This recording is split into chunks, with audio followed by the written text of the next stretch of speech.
Hello বন্ধুরা, good morning, welcome back to my channel. সবাই কেমন আছো? ভালো আছো? আমিও খুব ভালো আছি। তো দেখো, প্রতিদিনের মতো আজও নিয়ে চলে আসলাম ডেইলি ব্লগ ভিডিও নিয়ে তোমাদের সাথে কিছু কথা শেয়ার করতে। তো দেখো, আজকে কিন্তু সকাল থেকে প্রচুর বৃষ্টি হচ্ছে, আর এই যে দেখতেই পাচ্ছ রাস্তায় কিন্তু জল জল হয়ে গেছে। তো এখন তোমাদের দাদাভাই যাচ্ছে স্কুলে, কারণ ওর সকালে আছে ড্রয়িং ক্লাস, তার জন্য সকাল সকাল স্কুলে যাচ্ছে। তো দেখতে পাচ্ছ বৃষ্টিটা হালকা থেমেছে, আর ফাইনালি তোমাদের দাদাভাই কিন্তু পৌঁছেই গেছে স্কুল। আর এখানে দেখো সব বাচ্চারা কিন্তু আগাম এসে হাজির সবাই। তো মাস্টার মশাই দেখছি একজন আগে চলে এসছে আর একজন শেষে। আর এখানে দেখো ওরা ড্রয়িং করতে করতে তার মাঝখানে একটু খেলাও করে নিচ্ছে। তো আজকের দিনটা কিন্তু বন্ধুরা সবাই যেন একটা স্পেশাল দিন, কারণ আজকের দিনটা হলো মা মনসার পূজা। আর আমি কিন্তু মা মনসার পূজা দিতেই যাব। তো তোমরা সবাই ভিডিওটা লাস্ট পর্যন্ত দেখবে, কেউ স্কিপ করে যাবে না, তাহলে তোমরা বুঝতে পারবে আজকে সারাদিনটা আমার কেমনভাবে কাটলো। তো দেখো এদিকে দেখতে পাচ্ছি ঠাকুর তৈরি হচ্ছে, কারণ আমাদের আর বেশি দিন অপেক্ষা করতে হবে না, খুব অল্প কিছু দিন আছে, কারণ আমাদের মা খুব তাড়াতাড়ি চলে আসছে আমাদের কাছে। আর এখানে দেখো আবারও বৃষ্টি শুরু হয়ে গেল। তো এবারে ছিল বাড়ি যাওয়ার পালা। তো দেখো এত বৃষ্টি হচ্ছে যে তার জন্য আসাটাও মুশকিল, যাওয়াটাও মুশকিল। আর এখানে তোমাদের দাদাভাইয়ের সারথি কিন্তু বৃষ্টিতে অপেক্ষা করছে। তো ফাইনালি আমরা বেরিয়ে পড়েছিলাম। আর দেখো আসার পথেই একটা জিনিস দেখতে পেলাম, এই যে দেখো আমার হাতে একটা কিন্তু ছোট্ট ছানা আছে। তো দেখো ও না উঠতে পারছিল না, কারণ ওর পায়ে প্রচুর সুতো জড়িয়ে গিয়েছিল। তো এমন সময় ও আমাদের গাড়ির সামনে চলে এসেছিল। তো আমরা গাড়ি থেকে নেমে সঙ্গে সঙ্গে ওকে ধরেছিলাম। আর এই যে দেখো কিভাবে ওর একটা পা কিন্তু সুতোয় অলরেডি জড়িয়ে, মানে এইভাবেই কেটে পড়ে গেছে। আর এইভাবে ও খুব কষ্টও পাচ্ছিল। তো আমরা দোকান থেকে একটা ব্লেড নিয়ে নিয়েছিলাম, নিয়ে কিন্তু ওর পায়ের থেকে ওটা ছাড়ানোর চেষ্টা করছিলাম। তো দেখো এমন সময় আমরা রেডি হয়ে বেরিয়ে পড়েছি পূজা দিতে যাওয়ার জন্য, পুরো একদম সব রেডি, তোমরা দেখে বুঝতেই পারছো। আর ঠিক সামনেই ও এসে পড়েছে, মানে কি বলবো বুঝতেই পারছি না। তো কি আর করা যাবে, অনেকে বলছে যে পূজা দিতে যাচ্ছ, পূজার হাতে প্রসাদ, পূজার শাড়ি পরে আছো, এভাবে পাখি টাকি ধরো না, ওভাবে করো না। তার উপরেও ও এমনি পটি করে দিচ্ছিল, এটা নিয়ে অনেকে অনেক কিছুই বলছিল, কিন্তু আমি আর অতটা ঠিক শুনে নিলাম না। তো আমি ওকে পায়ের থেকে সুতোটা ছাড়ানোর জন্য একটু বেশি ব্যস্ত হয়ে পড়েছিলাম। তো আমার দেখা দেখে একটা কাকু চলে আসলো দোকান থেকে, কারণ ওই কাকুটার দোকান থেকেই ব্লেড নিয়েছিলাম। তো কাকু বলছে আমি ধরছি, তুমি ছাড়াও। তো দেখো কাকুটা এসে কিন্তু আমাকে অনেক সাহায্য করছিল, কিন্তু ওর পায়ের সুতোটা এতটা পরিমাণে জড়িয়ে গেছে, তোমরা জাস্ট দেখে হয়তো বুঝতে পারছো, মানে পুরো পাটা কেটে ওর ভেতরে সুতোটা বসে গেছে। আর তার উপরে নেট টাইপের, নেটের দড়ি, তো তার জন্য ছাড়ানো ভীষণ একটা মুশকিল হচ্ছিল। তো আমাদের এই ব্লেডে হচ্ছিল না, তার জন্য কাকু আবারও একটা নতুন ব্লেড নিয়ে আসলো। আর এই যে দেখতে পাচ্ছ আমাদের দোকানটা, আর এই যে দেখো অলরেডি কিন্তু ওর পায়ের অবস্থাটা দেখো আরও খারাপ হয়ে যাচ্ছে, কারণ অনেকটা ফুলে গেছে। আর যখনই আমরা একটু করে সুতো কাটছি তখনই আবারও ছটফট করছে।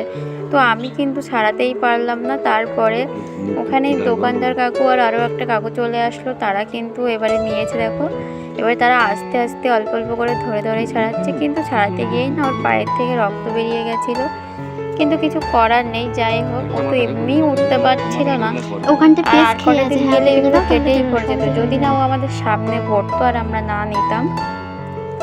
তো দেখো পশু পাখি ওরা তো মুখে বলতে পারে না, যখন ওরা খুব বিপদে পড়ে, খুব অসহায় হয়ে পড়ে, তখনই কিন্তু এইভাবে তোমাদের মানে মানুষের সামনে চলে আসে, খুব তাড়াতাড়ি কিন্তু ধরা দিয়ে দেয়। এমনি সময় কিন্তু এরা ধরা দেয় না। তো আমাদের খুব সহজেই ধরা দিয়েছিল আমাদের বাইকের সামনে এসে। তো এই যে দেখো এবারে আস্তে আস্তে করে ছাড়ানো হচ্ছে। তো এদিকে কিন্তু আমার অনেকটাই লেট হয়ে যাচ্ছে, কারণ আমি পূজা দিতে যাব, কিন্তু কিছু করার নেই, একে না ছাড়িয়ে তো আর যাওয়া যাবে না। কারণ সবাই বলে কোথাও পূজা আসার সময় নাকি অনেক ক্ষেত্রে ভগবান পরীক্ষা নেয়। তো হয়তো আমার পরীক্ষা এটাই নিচ্ছে, এরকমটাই মনে হচ্ছিল, অবশ্য সবাইও তাই বলছিল। তো দেখা যাক, তোমরাও দেখতে থাকো আস্তে আস্তে। এই ঠিক আমার মিঠু সোনারই মতো, তবে আমার মিঠু সোনা অনেকটা ছোট আর এই অনেকটা বড়। তো দেখো ফাইনালি আমি কিন্তু অনেকটাই ছাড়িয়েছিলাম, আর বেশ কিছু ওর ভেতরে ছিল যেগুলো আমি পারছিলাম না, সেগুলো কিন্তু ওরা ছাড়িয়েই দিয়েছে। এবারে কিন্তু ও সম্পূর্ণটা মুক্ত, কিন্তু কতটা ভালো হবে জানি না। এই যে দেখো ও ছাড়িয়ে দেওয়ার পরে ও কিন্তু আবারও পটি করে ফেলেছে। তো আমি ভাবলাম আমার শাড়িতে লেগেছে, তো দেখলাম না আমার শাড়িতে লাগেনি। তো তারপরে কাকুরা বললো ওর পায়ে তুমি যখন ধরেছো তখন একটু মলম দিয়ে দাও। তো সেই জন্য দেখো দোকান থেকে কাকুরা নিয়ে এসেছিলো একটা মলম, আর আমি ওর পায়ে ওটা লাগিয়ে দিয়েছিলাম। কিন্তু ওর খুব যন্ত্রণা হচ্ছিল। একটা পাখি যখন যন্ত্রণা পায় না তখন যে এরকম শব্দ করে আমি সর্বপ্রথম এটা জানলাম।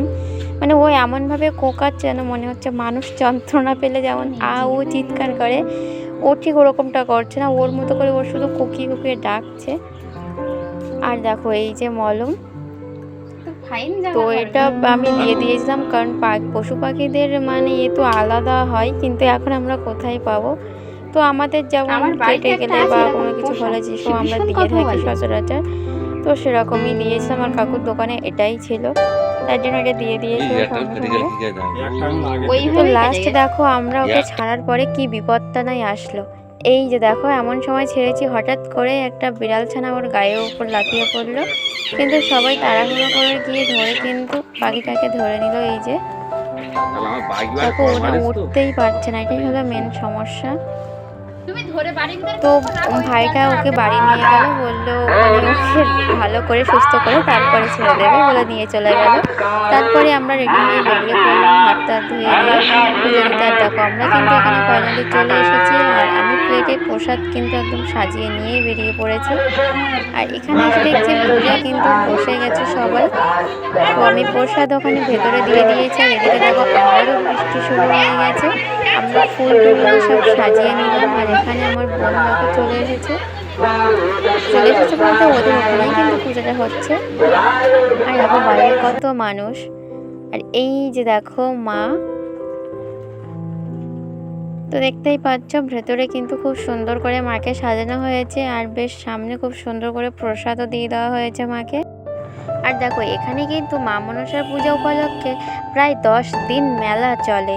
তো বন্ধুরা তোমরা যদি মেলা দেখতে চাও তাহলে চলে এসো এখানে পুলিশ ফাঁড়ি, কারণ এখানে কিন্তু 10 তারিখ থেকেই প্রায় মানে 1 সপ্তাহের মতো প্রায় মেলা চলবে।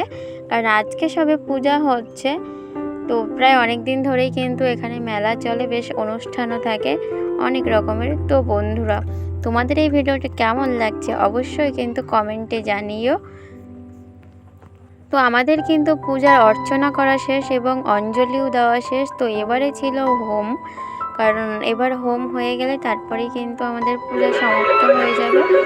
তো দেখো অনেকেই অঞ্জলি দিতে চলে এসেছে, আর এবারে আমার ওখানে কপালে তিলক কেটে নিচ্ছিল।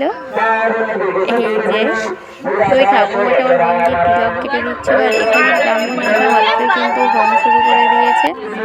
তো দেখো আমি কিন্তু এখানে কাঠ দেওয়ার জন্য চলে আসলাম, আর এখানে এসে দেখো আমি কিন্তু ভিতরে কাঠ এবং বেলপাতা দুটোই কিন্তু দিয়ে দিলাম। আর দেখো দেওয়ার আগে কিন্তু একটু ঘি মাখিয়ে নিতে বলেছিল, তো তার জন্য আমি ঘিটা আগাম মাখিয়ে নিয়েছি, বেলপাতায় দিয়ে তারপরে দিলাম। আর এবারে দেখো কাঠটা ঘি মাখিয়ে নিলাম, নিয়ে তারপরে দিয়ে দিলাম। তো বন্ধুরা আমি ভিডিওটা আর বেশি বড় করছি না, শেষ করলাম। সবাই তোমরা ভালো থেকো, পরের ভিডিও তোমাদের সাথে আবারও কথা হবে। আর আমার ভিডিওটি তোমাদের ভালো লাগলে চ্যানেলটি অবশ্যই সাবস্ক্রাইব করে কমেন্টে জানিয়ে তোমাদের কেমন লাগবে।